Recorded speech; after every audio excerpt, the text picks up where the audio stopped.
Very warm welcome to my channel. So this is the second part of your video heredity and evolution.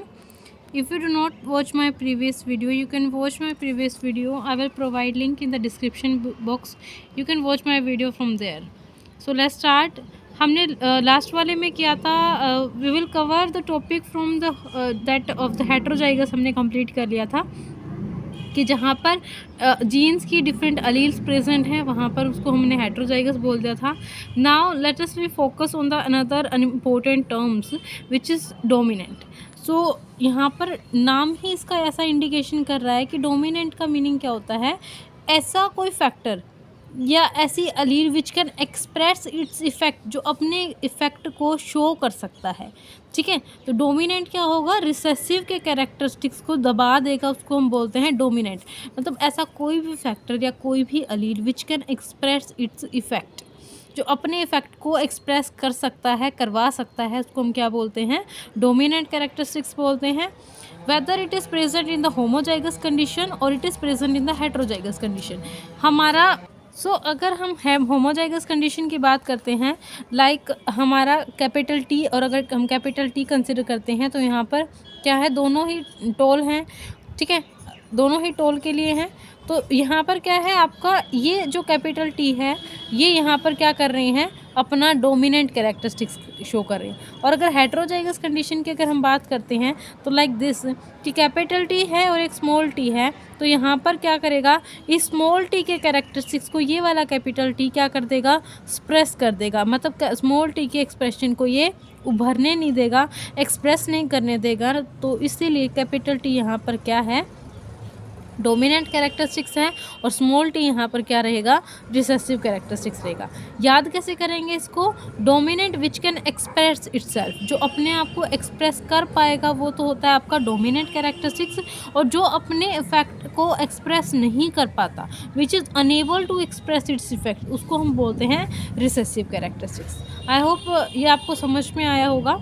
Dominant को कैसे याद करोगे कि जो अपने, जैसे आपके घर में आपके पापा हैं, अगर उन्हीं की चल रही है तो दैट मीन्स वो कैसा कैरेक्टरिस्टिक्स है, डोमिनेंट कैरेक्टरिस्टिक्स है. अब जैसे आप कोई बात कर रहे हो या फिर आपके जो बड़े बहन भाई हैं उनकी चल रही है, आप घर में छोटे हैं तो आपकी नहीं चल रही, वहाँ पर आपका कैरेक्टरिस्टिक्स क्या है, रिसेसिव कैरेक्टरिस्टिक्स है, और जो इनकी चल रही है वो क्या है, वहाँ पर डोमिनेंट. मतलब जो अपने आप को एक्सप्रेस कर सकता है वो क्या होगा, आपका डोमिनेंट होता है, और जो अपने आप को एक्सप्रेस नहीं कर सकता, which is unable to express its effects, उसको हम क्या बोलते हैं, रिसेसिव कैरेक्टर्स बोलते हैं. अब जैसे मैंने एग्जांपल दिया है आप लोग को यहाँ पर कैपिटल टी स्मॉल टी, जैसे मैंने आपको यहाँ पर भी बताया था कि ये जो कैपिटल टी है इस स्मॉल टी पर ये डोमिनेंट इफेक्ट शो कर रहा है. तो अगर capital T dominant effect show करेगा तो स्मॉल टी वहाँ पर क्या रहेगा, आपका रिसेसिव रहेगा. आई होप अब हम बात करते हैं आपका, आई होप ये आपको समझ में आया होगा डोमिनेंट क्या होता है, रिसेसिव क्या होता है. यहाँ पर जो स्मॉल टी है ये अपना, बिकॉज हमने स्मॉल टी, जो मेंडल ने स्मॉल टी लिया था वो किसके लिए लिया था, ड्वार्फ कैरेक्टरिस्टिक्स के लिए. किसके लिया था, ड्वार्फ कैरेक्टरिस्टिक्स के लिए. और जो कैपिटल टी था वो किसके लिए लिया था, टोल के लिए. तो यहाँ पर इफेक्ट आपका सिर्फ टोल शो कर रहा है, तो दैट मीन्स ये कैपिटल टी यहाँ पर डोमिनेंट है, और ये स्मॉल टी है ये क्या है, आपका ड्वार्फ कैरेक्टरिस्टिक्स होने की वजह से यहाँ पर इफेक्ट शो नहीं कर पा रहा. दैट मीन्स ये टी क्या है, यहाँ पर रिसेसिव कैरेक्टरिस्टिक्स है. लेकिन नेक्स्ट इंपॉर्टेंट टर्म आती है आपकी मोनोहाइब्रिड क्रॉस. तो जब मेंडल ने मोनो क्रॉस किया था, यहाँ पर मोनो का मीनिंग होता है आपका सिंगल. मोनो का मीनिंग क्या होता है, सिंगल. ठीक है, मोनो का मीनिंग होता है सिंगल. अब यहाँ पर जो सिंगल क्रॉस थी उसकी फिनोटिपिक, ये रेशियो आपको याद करनी ज़रूरी है, मैं आपको क्रॉस नेक्स्ट वीडियो में करवा दूंगी. अभी हम सिर्फ इंपॉर्टेंट टर्म कर रहे हैं, तो इंपॉर्टेंट टर्म में ये रेशियो भी आप याद रखिए. तो मोनोहाइब्रिड क्रॉस की जो रेशियो होती है वो होती है फिनोटिपिक रेशियो 3:1, और जो उसकी जीनोटिपिक रेशियो होती है वो 1:2:1 निकलती है F2 जनरेशन के अंदर. ठीक है, I hope it is clear. इनको ये वाली चीज़ जो है इसको याद कर सकते हो तो याद कर लो, रटना है तो रट सकते हो, बिकॉज इसकी कोई ट्रिक नहीं है. हाँ, इसकी जीनोटिपिक रेशियो की हो सकती है, आप इसको 121 से याद कर सकते हो. ठीक है, नेक्स्ट आपका आ जाता है डाईहाइब्रिड की रेशियो. मोनोहाइब्रिड की रेशियो क्या थी, जीनोटिपिक रेशियो आपकी 1:2:1 थी, और आपकी फिनोटिपिक रेशियो क्या रही थी वहाँ पर, आपकी 3:1 रही थी। तो इसमें डाईहाइब्रिड रेशो क्या रह जाएगी आपकी, डाईहाइब्रिड की रेशो होगी फिनोटिपिक। अगर हम देखते हैं तो फिनोटिपिक रेशो होती है 9:3:3:1 इन द F2 जनरेशन। मैं क्रॉस आप लोग को बाद में करवा दूंगी मेंडल वाला, अभी हम सिर्फ इम्पोर्टेंट टर्म कर लेते हैं।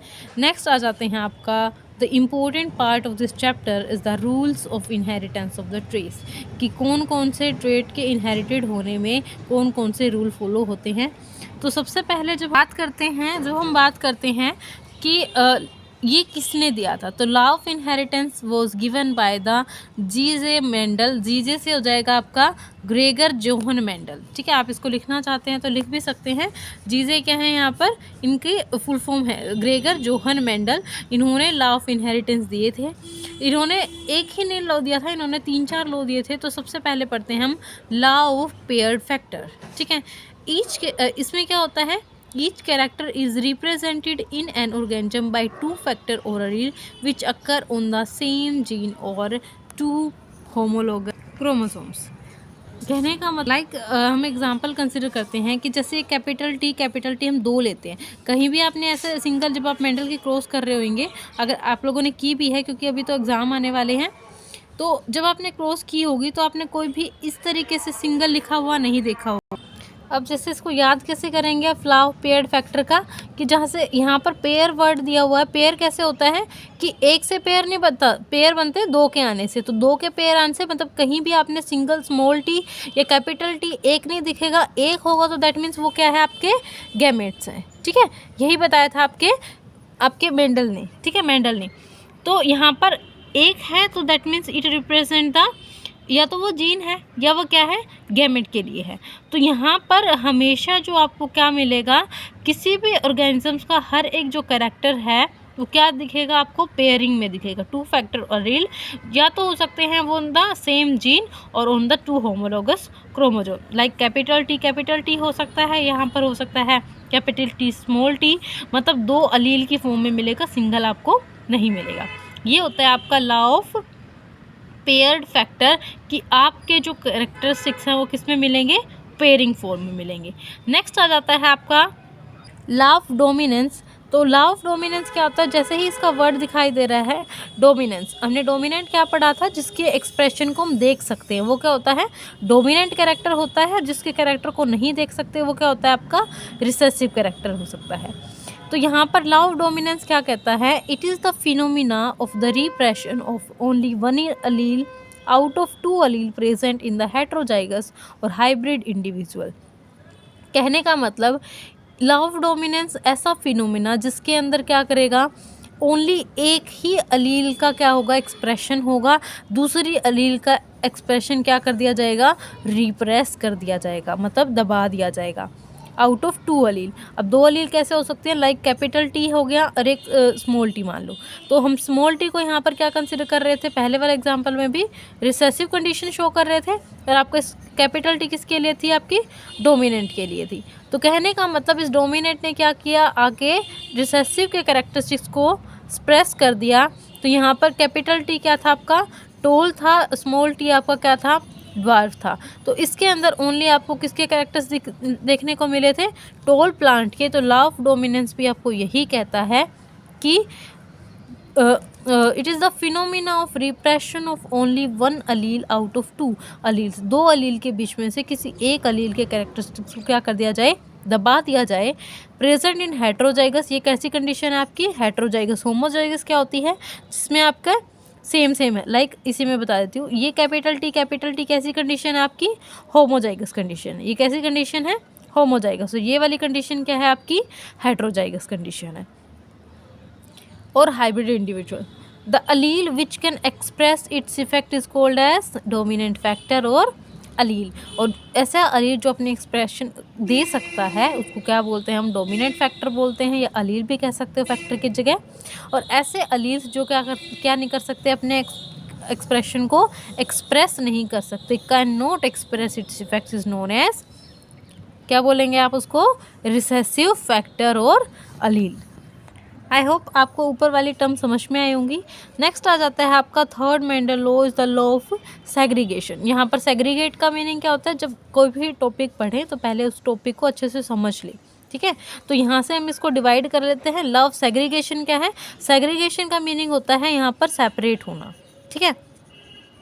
अब सेपरेट किस तरीके से होंगे आपकी?